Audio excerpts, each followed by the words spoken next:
Muy bien. Bueno, entonces empecemos con esta presentación sobre tablas en estadística. Mi nombre es Silvina Vaquero y yo trabajo. Alfredo, estoy escuchando, no sé si es su micrófono o qué, que retumba. Bueno, entonces vamos a empezar con esta charla. Lo tengo apagado el micrófono. A ver, vamos. Ahora no me retumba. Bueno, entonces ahora sí vamos a empezar con esta charla sobre tablas en estadística, un poco siguiendo con la clase anterior que habíamos visto algunas generalidades sobre estadística. Mi nombre es Silvina Vaquero y yo realizo mis investigaciones en el Centro Universitario de Estudios Medioambientales. A modo de agenda, los temas que vamos a charlar en el día de hoy son una breve introducción, qué son las tablas, cuál es su utilidad, qué tipo de tablas existen y cuáles son sus usos, y finalmente vamos a concluir con un resumen y una breve conclusión. A modo de introducción y recordando un poco, la estadística es la rama de la matemática que recopila, organiza, analiza, interpreta y presenta datos con el objetivo de posibilitar la toma de decisiones.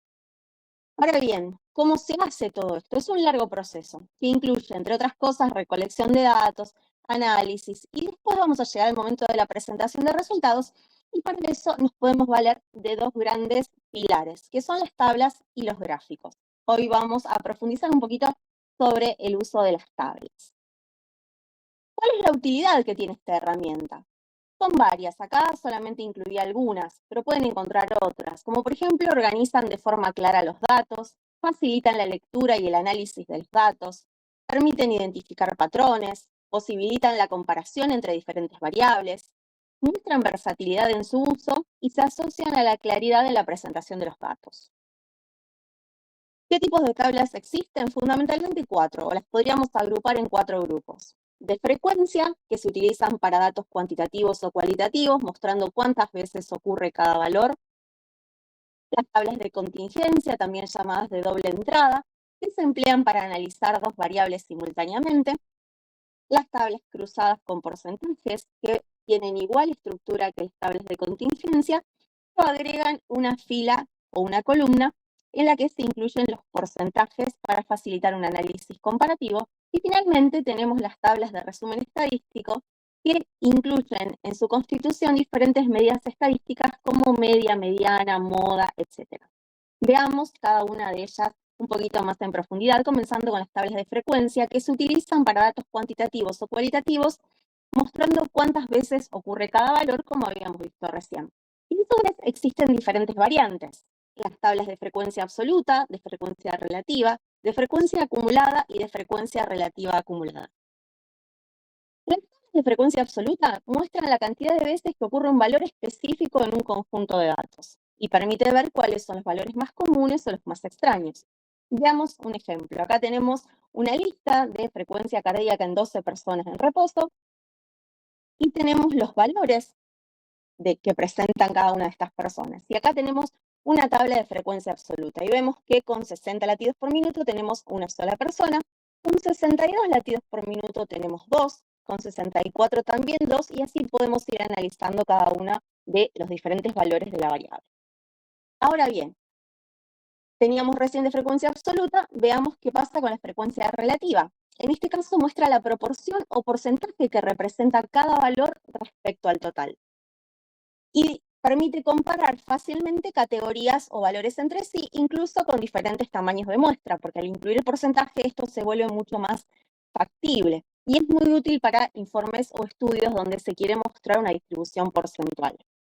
Acá nuevamente tenemos el mismo ejemplo, la frecuencia cardíaca de 12 personas en reposo, y vemos que con 60 latidos por minuto tenemos una frecuencia relativa de 0,08, con 62 latidos que teníamos 2 personas, la frecuencia relativa ahora tiende a 0,17, y así podemos ir viendo cada uno de los valores de la variable y sus frecuencias relativas.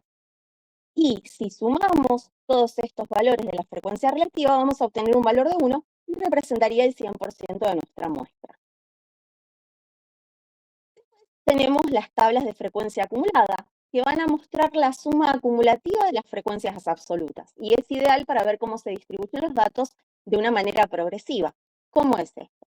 Nuevamente tenemos el mismo ejemplo y vemos que tenemos, por ejemplo, con 60 latidos una persona, entonces la frecuencia acumulada es de 1. Con 62 latidos por minuto tenemos 2 personas. Eso quiere decir que la frecuencia acumulada es de 3, porque se suma la frecuencia absoluta de la de 62 más de la de 60. Con 64 latidos por minuto tenemos 2 personas, entonces la frecuencia acumulada es de 5. Vale decir, podríamos decir que hay 5 personas que tienen 64 latidos por minuto o menos. Y de esa forma vemos toda la frecuencia acumulada que llega a un total de 12, que era el número de nuestra muestra. Y finalmente, dentro de este grupo tenemos las tablas de frecuencia relativa acumulada, que muestran la suma de las proporciones o frecuencia relativa, muestra el porcentaje acumulado y facilita el análisis de rangos de valores cuando se trabaja con porcentajes. Volviendo al mismo ejemplo, tenemos la frecuencia cardíaca, la frecuencia acumulada y ahora la frecuencia relativa acumulada, y vemos cómo se va sumando la frecuencia relativa de cada uno de estos valores de la variable a la anterior. Entonces, nuevamente tenemos una persona que tiene 60 latidos por minuto, la frecuencia acumulada es de 1 y la frecuencia relativa acumulada es de 0,08. Con 62 tenemos la frecuencia acumulada que es de 3, porque teníamos 2 personas con 62 más una con 60, entonces tenemos 3.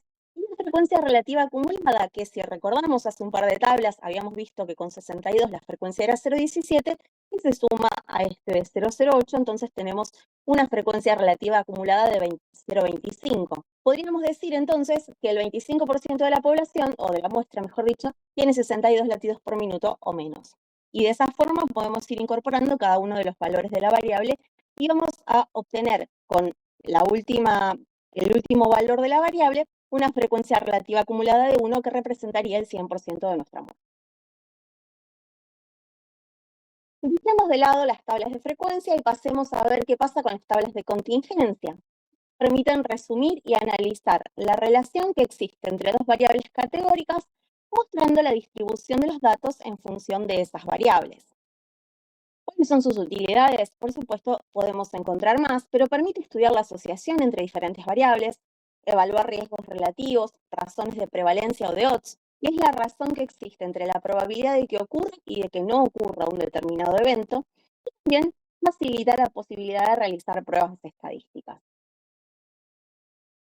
¿Cuáles son sus características principales relacionadas a dos variables? Solo se usa con variables cualitativas o cuantitativas discretas agrupadas. Pueden incluir totales marginales, que significa la suma de filas y de columnas, y puede incluir también porcentajes, como la frecuencia relativa por fila, por columna o por total. Acá tenemos una tabla de contingencia en la cual se vinculan dos variables, fumar y la presencia de hipertensión. Entonces, acá tenemos que los pacientes que fuman, si fuman 25, no fuman 15, tenemos un total de 40 personas.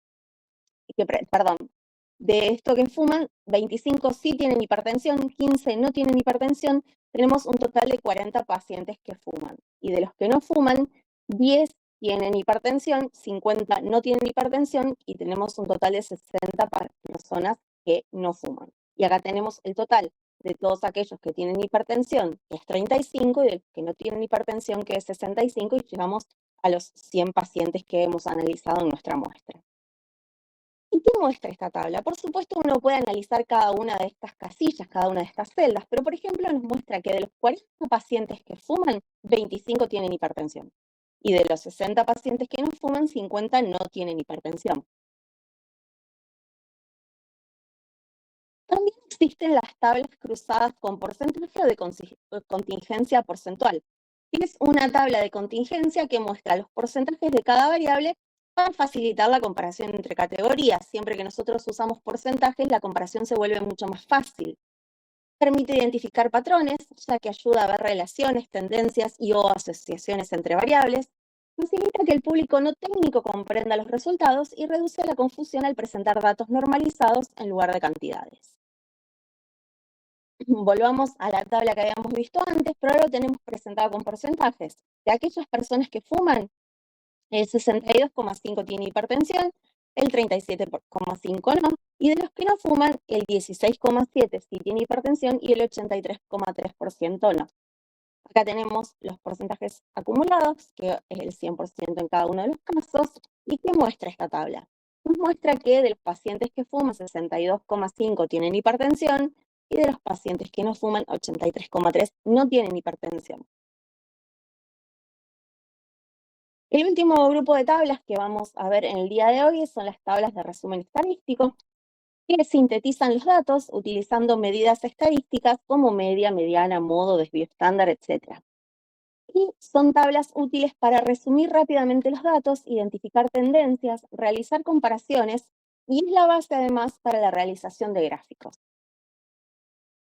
Supongamos que tenemos la edad en años de 10 pacientes, acá se los presento, 25, 27, 28, 29, 30, 30, 31, 33, 35 y 40, podemos ver la tabla con diferentes medidas estadísticas.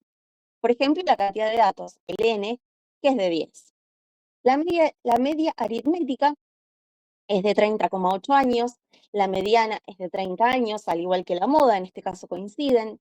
El mínimo es de 25 años, el máximo es de 40, el rango es de 15 y el desvío estándar es de aproximadamente 4,3 años. Por supuesto, para interpretar esta tabla deberíamos conocer cómo se calcula o cómo se obtiene cada una de estas medidas estadísticas.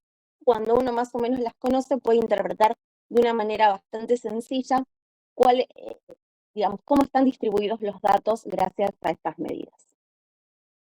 Y para concluir, las tablas permiten organizar, resumir y presentar datos de una manera clara y comprensible, transforman información numérica compleja y abstracta, podríamos ponerlo, lo puse entre comillas porque no sé si es muy abstracta, pero la presenta en un formato visual que facilita el análisis y la toma de decisiones.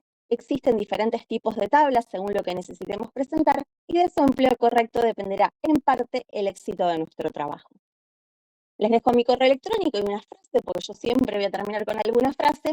Es una adaptación de una frase de Francis Bacon, que fue filósofo, estadista y escritor inglés, y dice: no se trata de mostrar datos, sino de contar historias con ellos. Muchas gracias.